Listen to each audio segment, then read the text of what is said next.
باب نمبر 31 برفیلی دنیا۔ پیرانہ سال تاتاری فاتح امیر تیمور گورگان نے ایک شہر اپنے خیال کے موافق ہر اعتبار سے کامل تعمیر کروا دیا، اور یہ شہر ایسا تھا کہ چاہے اسے چھاؤنی کہیے، چاہے شہر یا باغ، اور اسی شہر میں اب اس نے بڑی شان اور اہتمام سے جشن اور ضیافتوں کے جلسے کیے، اور ان 2 مہینوں میں جس وقت پایز کا دھندلا آفتاب سمرقند کے نیلگوں پہاڑوں کے پیچھے چھپتا تھا تو تمام سمرقند ایک عالم جنات معلوم ہوتا تھا۔ کلاویجو کو تو سمرقند ایسا ہی معلوم ہوا۔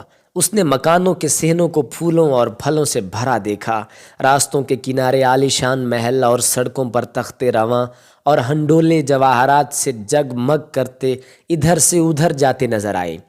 ہنڈولوں میں گانے والیاں اور ان کے ساتھ بانسریاں بجانے والے بھی ہوتے، اور کچھ شیر اور گوسپند بھی ہمراہ ہوتے، مگر یہ جانور نہ ہوتے تھے۔ سمرقند کے پوستین سازوں کا اپنا کمال تھا۔ خوبصورت لڑکیوں کو جانوروں کی پوستین پہنا کر یہ تماشے نکالے تھے۔ ایک قصر میں کلاویجو کا گزرگاہ ہوا، جس کی رفعت جامع مسجد کے میناروں سے بھی زیادہ تھی، مگر یہ قصر کپڑے کا تھا جسے سمرقند کے پارچہ بافوں اور خیمہ دوزوں نے تیار کیا تھا۔ کلاویجو نے ہاتھیوں کی لڑائی بھی یہیں دیکھی، اور تاتاری شہزادوں کو ہندوستان اور دست شاموں سے امیر تیمور کے لیے تحائف لیے ہوئے سمرقند میں حاضر ہوتے دیکھا۔ کلاویجو کہتا ہے کہ ان چیزوں کو کوئی شخص بغیر غور سے دیکھے اور ان کے قریب سے آہستہ گزرے بیان نہیں کر سکتا۔ اور اب یکایک سفیر رخصت کے لیے جشن کا زمانہ بھی ختم ہوا۔ امیر تیمور نے شہزادگان اور امراء کی مجلس کورلتائی منعقد کی اور فرمایا کہ ہم تمام ایشیا کو سوائے چین خطائی کے فتح کر لیا ہے۔ ہم نے ایسے بڑے بڑے بادشاہوں کو سرنگوں کیا ہے کہ ہمارے کام دنیا میں ہمیشہ یادگار رہیں گے۔ تم نے بہت سی لڑائیوں میں میرا ساتھ دیا، اور کبھی ایسا نہیں ہوا کہ تمہیں فتح نہ ہوئی ہو۔ چین ہمارا شکار ہے، اس کو تسخیر کرنے کے لیے کسی بڑے زور اور قوت کی ضرورت نہیں۔ بس اب تم سب ملک چین کو ہمارے ساتھ چلو۔ تیمور نے حاضرین کے سامنے یہ تقریر کی، ارادہ پختہ کیا، اور عزم کی قوت سے بھاری آواز گونجنے لگی۔ یہ تیمور کی آخری لشکر کشی تھی، اور ایسی لشکر کشی تھی جس میں تیمور کا قصد تھا کہ اپنے بزرگوں کی مرز بوم اور دیوار چین سے گزرتا ہوا چین میں پہنچے۔ اور اب وہ لشکر اور لشکر کے امراء جنہیں لڑائیوں سے مہلت پائے ہوئے ابھی 3 مہینے سے زیادہ نہ گزرے تھے، یک زبان ہو کر بولے، رایت نصرت آیت بلند کیے جائیں۔ سمرقند میں اس قدر لاؤ لشکر جمع ہوا کہ اس سے زیادہ کی کیا ضرورت ہو سکتی تھی۔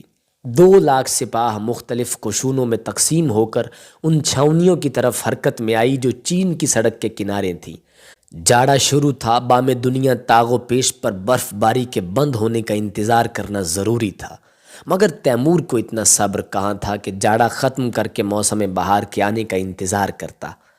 لشکر کے مبینہ کو خلیل سلطان کے سپرد کر کے شمال کی طرف روانہ کیا، اور لشکر کے قول کو، جسے مرحوم امیر زادہ محمد سلطان اپنے ساتھ لے کر نکلا تھا، تیمور خود لے کر چلا۔ فوجیوں کے ساتھ گاڑیوں کی وہ کثرت تھی کہ لکڑی کا ایک پورا شہر حرکت کرتا ہوا معلوم ہوتا تھا۔ ان گاڑیوں میں رسد کا سامان تھا جو فوجوں کو اپنے ساتھ رکھنا ضروری تھا، اور تیمور کو ہمیشہ اس کا خیال رہتا تھا کہ سپاہ کے لیے کسی چیز کی کمی نہ ہو۔ لشکر نے سمرقند کا دریا یعنی آب زرافشان عبور کیا۔ تیمور گھوڑے پر سوار تھا، پہلو بدل کر شہر کی طرف دیکھا، مگر نظر اتنی نہ رہی تھی کہ اس کے برج و مینار نظر آتے۔ یہ نومبر کا مہینہ تھا اور جاڑا بہت زور پر تھا۔ جب سمرقند سے آگے ایک پہاڑی درے میں، جس کا نام بعد میں بند امیر ہو گیا، اور دوسری طرف نکلے تو برف گرنی شروع ہوئی۔ شمال کے ملکوں سے سرد ہوائیں اٹھ کر میدانوں میں شدت سے تند و تیز چلنے لگیں۔ جب گہرے کوہر اور ابر غلیظ نے ہوا کو تاریک کیا تو فوجیں خیموں میں ٹھہر گئیں۔ پھر جب نکل کر آگے بڑھیں تو تمام دنیا برف سے سفید نظر آئی۔ دریاؤں اور ندیوں کا پانی جم گیا تھا، سڑکوں پر برف کے تودے لگے تھے، آدمی اور گھوڑے سردی سے مرنے شروع ہوئے، مگر تیمور کو کوئی چیز کیا واپس کر سکتی تھی۔ لیکن امیر زادہ خلیل سلطان نے برف سے محفوظ رہنے کے لیے تاشکنت کے قریب اپنے لشکر کو پھونس کے مکانوں میں اتار دیا تھا۔ تیمور نے ان مکانوں میں بھی قیام کرنا پسند نہیں کیا اور کہہ دیا کہ ہم اترار تک سفر برابر جاری رکھیں گے، اور اپنے پوتے خلیل سلطان سے کہا کہ جس وقت راستے صاف ہو جائیں تو وہ بھی اپنے سپاہ کو بڑے لشکر کے ساتھ اترار تک لے آئے۔ اترار تیمور کی سب سے زیادہ شمالی سرحد کا مشہور شہر اور قلعہ تھا۔ امیر تیمور کے ہمراہیوں کو اس سفر میں برف پر نمدے کے خیمے نصب کرنے اور برف کو کچل کر راستے ہموار کرنے پڑے تاکہ گاڑیوں اور اونٹوں کی قطاریں جو سفید زمین پر ایک سیاہ خط سا معلوم ہوتی تھیں آگے بڑھ سکیں۔ سیر دریا آج کل یخ بستا تھا، 3 گز دبیز برف اس کی سطح پر جمی تھی، اور اس برف کی سطح سے تیمور اور اس کے ساتھ کے لشکر نے عبور کیا۔ اور اب جاڑے نے اپنا پورا زور دکھایا۔ سردی بڑی بے رحمی سے ہر چیز کو غارت کیے دیتی تھی۔ برف باری، ژالہ باری، تیز ہواؤں اور بارش کی انتہا نہ رہی تھی۔ ترچھے سورج کی زرد روشنی یخ کی سطح پر چمکتی تھی۔ کئی سال ہوئے تھے کہ سیر اردہ پر فوج کشی کے وقت بھی ایسی ہی برف سے سابقہ ہوا تھا، لیکن اس مرتبہ یہ نہ ہوا تھا کہ سفر برابر جاری رکھا گیا ہو۔ بہرکیف دن میں رستہ صاف کرتے ہوئے چین کی شمالی شاہراہ پر اترار کی سمت میں راستہ طے کرنا صرف چند میل ممکن ہوتا تھا۔ تیمور کے رعیت اور علم پہاڑی دروں اور تاریک گھاٹیوں میں سے آہستہ آہستہ گزرے۔ یہ درے اور گھاٹیاں غبار اور کوہر کی وجہ سے پہاڑوں کی چوٹیوں کے مقابلے میں اور بھی زیادہ زمین میں دھنسی نظر آتی تھیں۔ تمام لشکر آہستہ آہستہ جیسے کوئی بھاری بوجھ والا جانور سنبھل سنبھل کر قدم رکھتا ہو پہاڑوں اور غاروں سے نکل کر کھلے میدانوں میں آیا، اور اب اترار کی شہر پناہ نظر آنے لگی۔ یہ مقام جاڑے سے پناہ لینے کا تھا۔ یہاں تیمور کچھ آرام لے سکتا تھا۔ ارادہ کیا کہ بہار کے شروع ہوتے ہی سردی میں ذرا سی تخفیف ہونے پر آگے بڑھے گا، اور اس حکم کے مطابق مارچ 1405 کا آنا تھا کہ لشکر اٹھا اور چلا۔ پرچم اور پھریرے اڑنے لگے، گورک کی صدا بلند ہوئی، فوجوں نے میدان میں معائنے کے لیے صفیں باندھی۔ ہزار جات کے افسروں نے اپنے اپنے نقارچیوں کو جمع کیا کہ رات گزرنے پر نفیر و سنج بجا کر صبح کی سلامی اتارے۔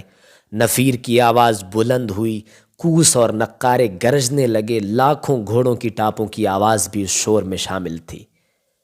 یہ سلامی تو بے شک تھی، مگر ان کی تھی جو دنیا سے چل بسے تھے۔ اترار میں تیمور کا انتقال ہو گیا۔ انا للہ و انا الیہ راجعون۔ لشکر حکم کے مطابق شمال کی سڑک سے حرکت میں آیا۔ شاہی علم کے سائے میں خنگ اغلن تیمور کا مرکب کھڑا تھا، مگر کوئی اور اس پر سوار نہیں تھا۔ تیمور حالت نزاع میں ہے۔ اس وقت اس کی ایک جھلک اس کا مورخ اس طرح دکھاتا ہے کہ قلعہ اترار کی 24 فصیلوں کے باہر امراء و نوئینان اور افسران فوج ہر درجے اور ہر مرتبے کے برف پر کھڑے ہیں۔ اندر قصر کے ایک کمرے میں سرائے ملک خانم ماں اپنی خواصوں کے بیٹھی ہیں۔ انہوں نے سمرقند میں علالت کی خبر سنی تھی، بہت تیزی سے سفر کر کے اترار میں پہنچ گئی ہیں۔ جس کمرے میں تیمور صاحب فراش ہے اس کے باہر حفاظ اور موالی ختم قرآن میں مشغول ہیں۔ کئی ہفتے سے قرآن خوانی اور دعائیں مانگنے کا سلسلہ جاری ہے، مگر مشیت میں کس کو چارہ ہے؟ طبیب خاص مولانا فضل اللہ تبریزی جواب دے چکے ہیں، مرض علاج سے باہر ہے، وقت قریب ہے۔ تیمور بستر پر دراز ہے، تکیے ادھر ادھر لگے ہیں، منہ پر جھریاں ہیں، سفید بالوں میں چہرے کا رنگ زرد ہے۔ اس حال میں اپنے امراء کو وصیتیں کر رہا ہے۔ شجاعت و مردانگی کے ساتھ ہمیشہ تلوار کے قبضے پر ہاتھ رہے، آپس میں اتفاق و یکجہتی رکھنا، کیونکہ نا اتفاقی میں تباہی ہے، ملک خطا کی فوج کشی ملتوی نہ کرنا۔ سرہانے انگیٹھیاں روشن ہیں اور آواز اتنی نحیف ہو گئی ہے کہ چہرے کے قریب کان لے جانے سے سنائی دیتی ہے۔ اسی حال میں کہا، کپڑے نہ پھاڑنا، دیوانوں کی طرح نہ بھاگتے پھرنا، کیونکہ ایسی باتوں سے پریشانی اور بد نظمی پیدا ہوتی ہے۔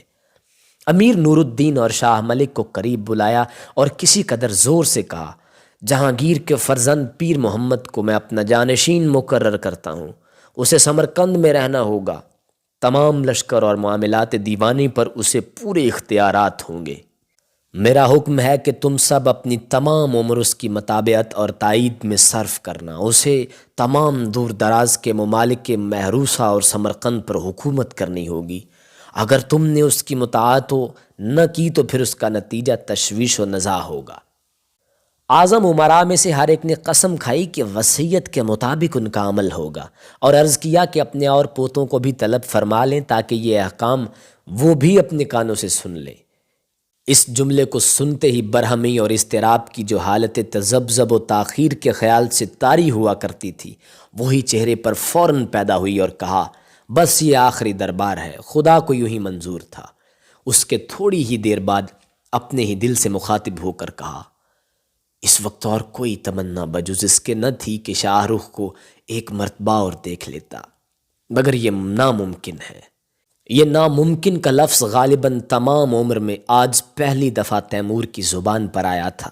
جس فولاد کی طبیعت نے زندگی کی راہ اس طرح طے کی ہو جیسے کوئی سنگلاخ زمین پر ہل چلاتا نکل جائے، آج اس نے زندگی کے خاتمے کو بھی بلا عذر و شکایت تسلیم کیا۔ زبان ترجمان جان و جنان ساختہ کلمہ توحید را چند نوبت ادا فرمود روح رابدائی۔ حاضرین میں سے بعض امراء رونے لگے اور اندر سے عورتوں کے ماتم کی آواز آئی۔ اب ملا اور مشائخ قرآن پڑھتے ہوئے کمرے میں داخل ہوئے۔